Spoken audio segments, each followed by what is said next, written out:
Ask the Messengers, the program that deals with substance abuse, real people telling real stories. Where there is addiction, there is a chance for recovery. We're trying to help save lives on Ask the Messengers. Today on Ask the Messengers, we bring you another episode in our series, Streets to Success with Lashon, featuring Kimberly Mallory, a woman who was once in the deep throes of addiction and was compelled to share some of her darkest moments in her book, There Is No Sound in My Screen. Plus, real people share real stories of how they had enough of the exotic dancer and drug addiction lifestyle and are now living clean and sober. Ask the Messengers begins now. Before COVID-19, I was actually about to start travel stripping because I met somebody in the club that had a company that promoted strippers. I am pretty sure he was a pimp. COVID-19 happened, and that was a really rough time. I lost a lot. I just completely just was selling nudes through Snapchat, and it was just, I lost myself on a deeper level. I didn't even realize it, but I lost all respect for myself. I no longer carried myself the way I needed to carry myself. I didn't care about what the world thought about me at all. I was a completely different person. Just so dark and evil and selfish. No longer valued men at all. Did not care about their feelings at all. And so and I was so lost in my world and I'm trying to be on top of the world that I didn't even notice it. I was not right in my mind at all. What I was doing. I did acid. That messed everything up. Bro. I didn't even talk about that. I did that, man. I did that when I was married, and I continued to do that multiple times, and every single time, it just got worse. And this last time I did it, it was so bad. Every single thing, it was I feel like God gave me a bit of hell. I was depressed for weeks. Every single thing that I did wrong in my life, it was like a loop in my head. I could see, it was like some supernatural thing. It was so bad. I just couldn't stop crying. I wanted to take my life. I just wanted to end things. The devil was trying to make me take my life, bro. I did not want to be here. I thought I was getting my life on track. My life didn't really truly get on track, and things didn't truly start falling into place and becoming easier until I found God. Point blank, period. Okay, so Lashon, we are so excited. We have another Streets to Success story. Can you introduce our Streets to Success guest today? Yes, this is Kimberly. Kimberly she's also a person in long-term recovery. She is definitely a success story. She's written a book, but I don't want to tell you too much about her. We're going to let her tell her story. She could tell her story better than me. Yeah. All right, Kimberly, what's your story? Well, my story is that I began getting high at the age of 26. And a lot of people say that's a late bloomer. Why would you get high at 26? And I want to tell you the reason why is because my mother died when I was 11 years old. At the age of 11, I tried to commit suicide. And so I suppressed a lot of things that hit me once I became an adult, a young adult at the age of 26. Got introduced to snorting cocaine. And from snorting cocaine, I got introduced to crack cocaine. And from that point, I was off and running and stayed out in the streets for 16 years of my life. Whereas other people as well, where, eating out of garbage cans, begging for food, begging for change, anything that you could do to keep getting high, I did it. So at the age of 26, that's when you first picked up. And how were you introduced to it? Well, a girlfriend of mine, I had idolized her because my husband was in the military. I was married at the time. Huh? I said, that'll do it, them friends. Yes. And so, she was just a neighbor. She wasn't even really a friend at the time. But I would always see this lady when I was getting out, going to work. She was going to work, but this lady was bad. And I started idolizing her. I said, man, she got on all these bad clothes, bad shoes, bad purses. What is she doing to afford these things? And her husband's in the military just like mine. So her and I started talking, and I told her, I said, can I ask you something? It may be personal, but what are you doing? And she said, I'll take you with me one day, and I'll show you how I can afford all of this. So what she did was took me to a strip club. Little did I know, because this lady really had class and everything. Little did I know she was a stripper. Not saying that strippers don't have class, don't get me wrong, but I'm just saying, I never would have imagined that was what she did. So I was like, okay, I'm 26. I got this bad little body. I can strip too, So actually I was 25 when I met her. So I stripped for about a year. And into that year, they started snorting cocaine. Kim, you could dance better, snort the cocaine. Then another girl came in. Kim, if you cook it up, then you could really dance better and make a lot of money. So I'm like, hey, whatever I got to do to make some money. I was making so much money that's all I cared about. But after the time came where all of that money went to the dope man, because little did I know that once I started smoking crack cocaine, I was going to get hooked so fast and my life spiraled so fast. And so that was how I got started, because of a friend. And I started smoking crack cocaine for 16 years of my life. That's how it be. That curiosity killed the cat, satisfaction brought it back. Yes. I got a question for you. So when you were dancing and began to use the drugs, did you find yourself not dancing anymore, or did you continue to dance still? How'd that go? Oh, I continued to dance because everybody told me I could dance more, and then more money was getting thrown because I was doing things that I would not have done had I not been high. So I just kept on dancing. But then I was giving the dope man so much money because he was right there, accessible to me. So he was right there. And then I'd go in the back, smoke crack, go in the alley, smoke crack, and come out. Then I couldn't really dance because now I'm high. My eyes are bucked, and I'm looking a hot mess. And so then I just decided that it was better for me to smoke crack than it was to dance. So that's when I started living on the streets. So you started getting high at 26. How long did you use? 16 years of my life. When I got cleaned, I was 42 years old. And what brought you to your knees? What made you say, look, enough is enough, I'm done? Well, you know what? I always thought that I got to that point, but I really didn't, because two guys had snatched me off the street and threw me in a van and took me to some abandoned house or something. They beat me, they raped me, they stabbed me and threw me in the alley and left me for dead. I had lost bodily fluids. And when you lose bodily fluids, that means that either you're dying or you're dead.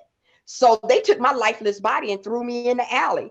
And when I woke up, I was in the hospital with a wristband that said Jane Doe. But my face was so swollen, nobody could recognize me, And then once I woke up, they ended up telling me I had to leave the hospital. So I ended up walking back to my abandoned building, which I called my condominium. It wasn't a condominium, it was an abandonminium. And I ended up going back there. And 2 days later, I was right back on the streets. But the answer to your question is, my sisters would drive by every now and then looking for me just to make sure I was okay. And one of my sisters told me, Kim, come on and go with me. Daddy is sick and we need to go get to the hospital. I get in her car. We drive in 2 hours. She took me to a treatment center, dropped me off and said, Kim, this is going to hurt me more than it hurts you. And that's where it was the first day of the rest of my life, was walking into that treatment center. I never looked back. In 2003, I walked into that treatment center. Wow. So we're going to take a quick break, and we are going to hear some more real people sharing their real stories of addiction and recovery. And when we come back, Lashon, we're going to go ahead and let Miss Kimberly share the information about the book that she wrote, the inspiration behind the book, and hear more of Kimberly's story. Is that okay with you, ladies? Yeah. Absolutely. All right. This is Tina and our street reporter Lashon with our guest today, Kimberly, Mallory, and we'll be right back with more. Hi, my name is Artesia Washington, and I'd like to welcome you to Irvine Newer Rehab, where we help you reach your goals of rehabilitation. So you ask, why choose Irvine? Now here at Irvine, we offer physical therapy, occupational therapy, speech and language pathology, counseling, aquatic therapy, and massage therapy, and we help build you back to your previous level of functioning. Give us a call, 248-415-2500, www.irvinenewerrehab.com. God's World, a Detroit institution at West 7 Mile in Schaefer says, get them while they last. The Old Bombers 2017 commemorative calendar is going fast. Get your church supplies, communion cups, tied envelopes, Bibles, inspirational books by top authors. Call in your orders at 313-862-8220. Shop online at godsworldsuperstore.org. God's World, for all your inspirational needs. Hi, my name is Brenda Owens. I work at Greenfield Hair Collections, and I love doing hair. I've been doing it for almost 30 years now, actually. And I do a little bit of everything. This style right here is a pin curl. This is my weekly client, Lenise, short and sassy. She just got a fresh haircut last week. The name of the salon is Greenfield Hair Collections. We're located on Greenfield between Outer Drive and Curtis. I'm on the second level. My name is Brenda. My phone number is 313-729-8194. Give me a call. I love what I do. If you or someone you know is battling with any type of cancer, you need to read the book by Laverne Moore Slaughter, God Encounters Are Real. In her book, she tells how through prayer and faith, God healed her and set her free from stomach cancer. For more information and to get your copy, visit www.encountersarereal.net.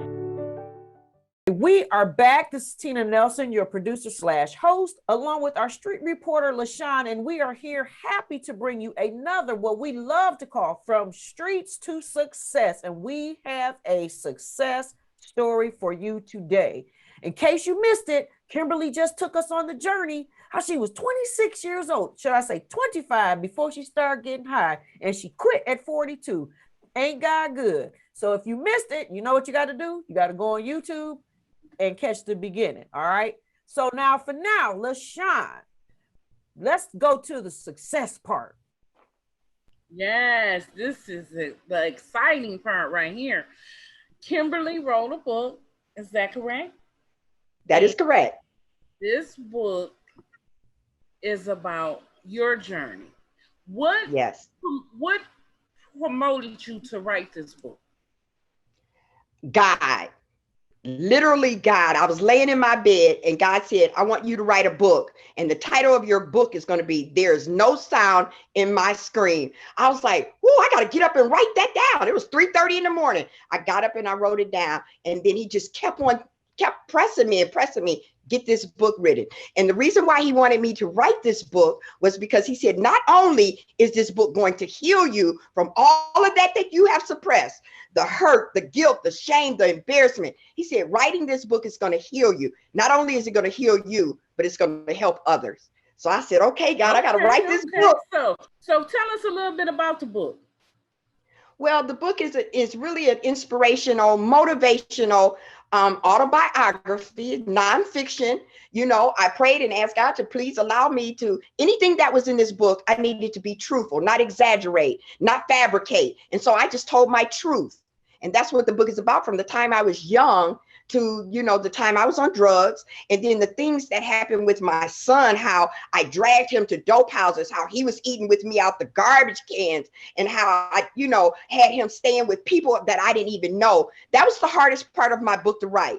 I literally was in a fetal position on the floor crying so hard because I still had not healed. And that's what God said he was going to heal me from. So once I got up and started writing my book, those tears weren't tears of joy. They weren't tears of fear or anything like that. They were tears of healing, because I started healing as I finally wrote that book. And I was able to heal from all the things that I had did to my son. I thought that because he forgave me, I was healed. But it was a whole lot of inside job.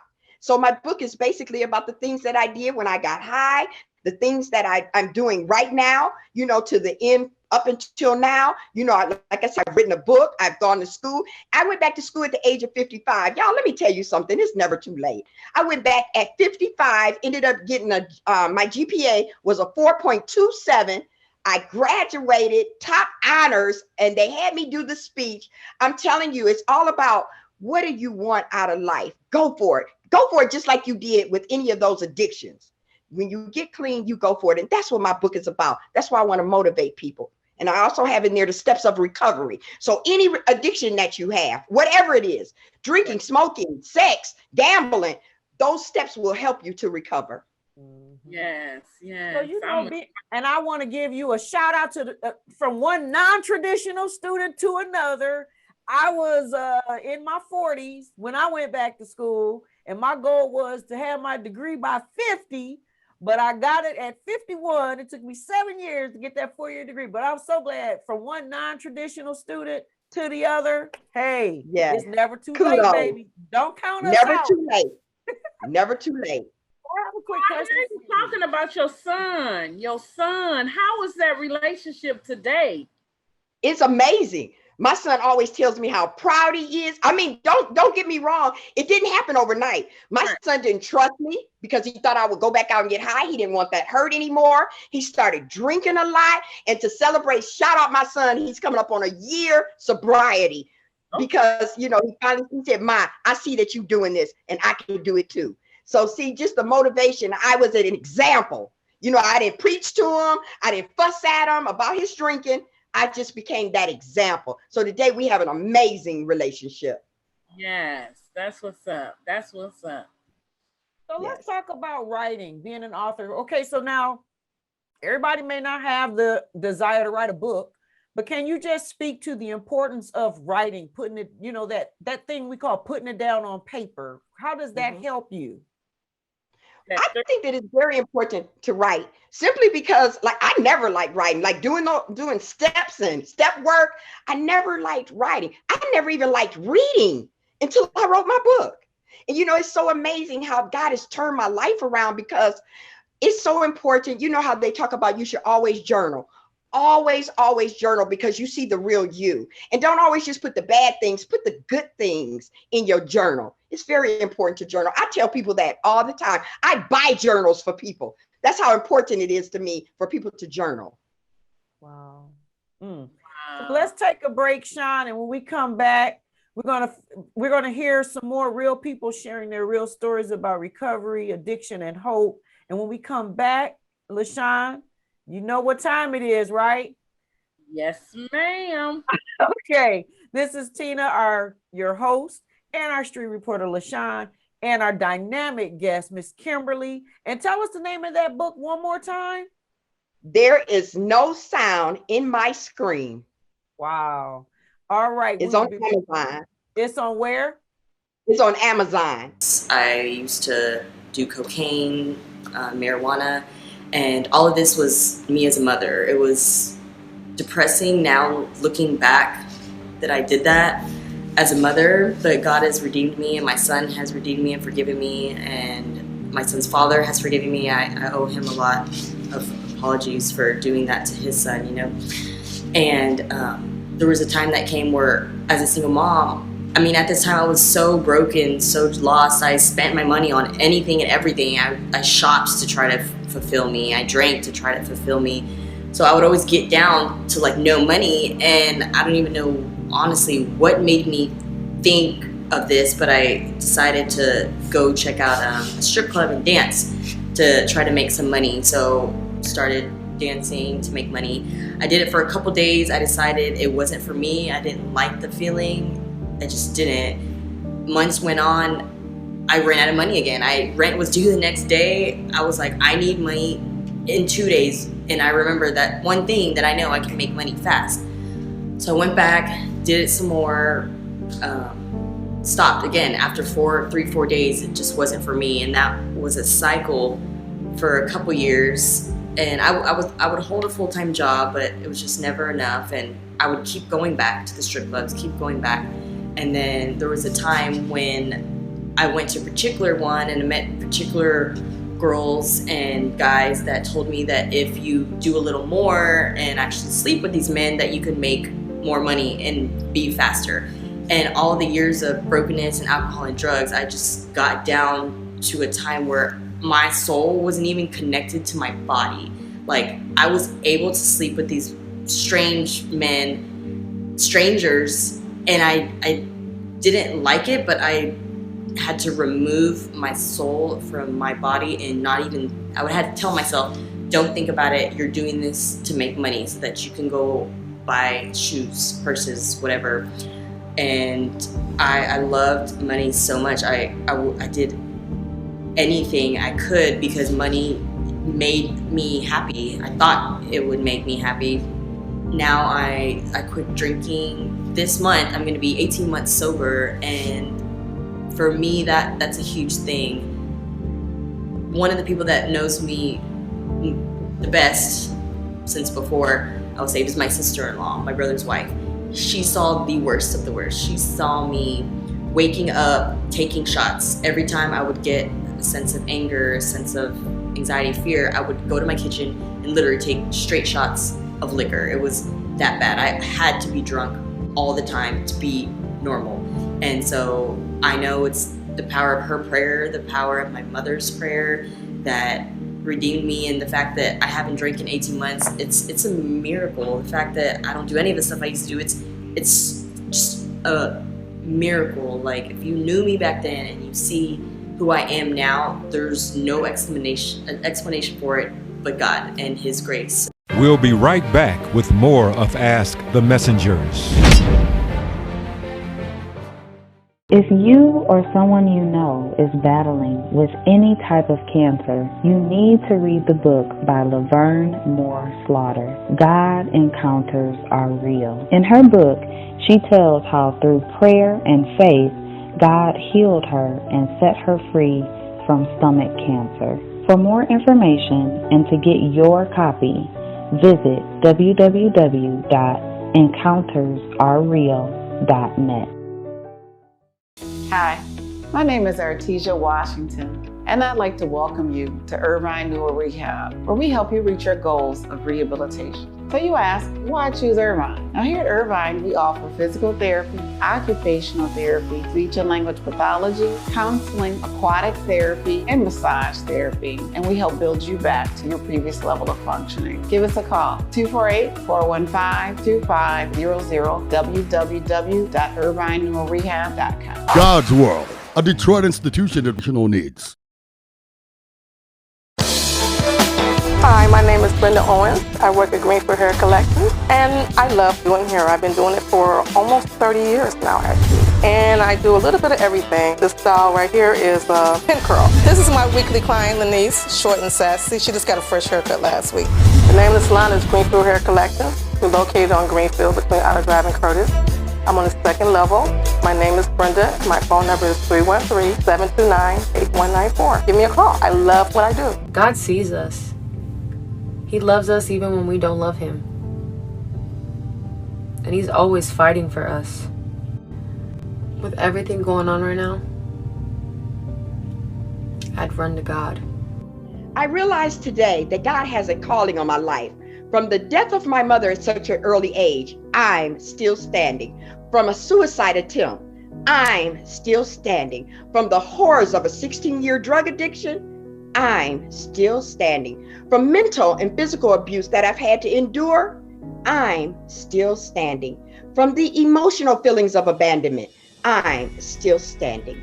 From being raped, beaten, stabbed, and left for dead, I'm still standing. From being homeless, cold and hungry, I'm still standing. I had to start my life all over again when I got clean at the age of 42, but I'm still standing. So never will I give up, no matter what, simply because God never gave up on me. And it's only through His grace and His mercy that I'm still standing. Now, I may not be where I want to be in life, but I thank God that I'm not where I used to be. I'm exactly where I need to be because I'm still standing.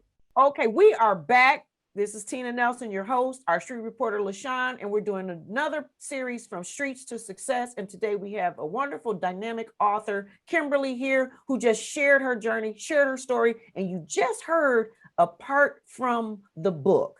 So now, Sean, it's your turn. Take it away. Make sure you get the book. You can get our book off of Amazon. Kim, I want you to look into the camera and give somebody out there a hope shot that might be thinking about getting high or some peer pressure. Get them some hope.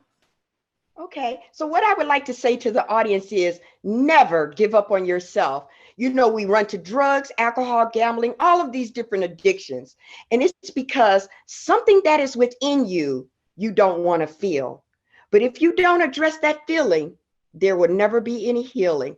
So because we all know that secrets keep you sick. So just don't lose hope and keep fighting for your victory. Thank you. Thank you so much. Sean, another Streets to Success moment. Yes. I'm going to Amazon and get me the book. Me too. And we encourage you too out there to pick up the book, because you know what? That's what keeps us strong. We have to surround ourselves and keep filling ourselves with inspirational things. There's a lot of motivational apps on your phone, but there's nothing better than flipping the pages of a book, because you always can pick it up and reference it anytime you get ready. Isn't that right, Kim? Absolutely. All right, so this is Tina, and that's LaShawn, and that's Kimberly. Until next time, Sean, that's our time. Well, that concludes this week's episode of the Ask the Messengers TV show. We hope something you heard today helped you in some way to understand addiction and to give anyone struggling the desire to surrender and seek help. If you or someone you know is experiencing anything that seems to be too hard to handle, please know there is a way out, and don't hesitate or be afraid to seek help. Until next time, may you seek a power greater than yourself so that you too can turn your mess into a message that will help save lives. Continue to stay safe, and most importantly, be kind and love one another. Won't you help us to do exactly what our motto is, and that is to help save lives? Won't you send a generous donation to the information there on the screen? We would love to have you as part of our partnership to help save lives. You may not be able to go out in the street, you may not be able to come here to the show, but you can send your donation that helps us save lives.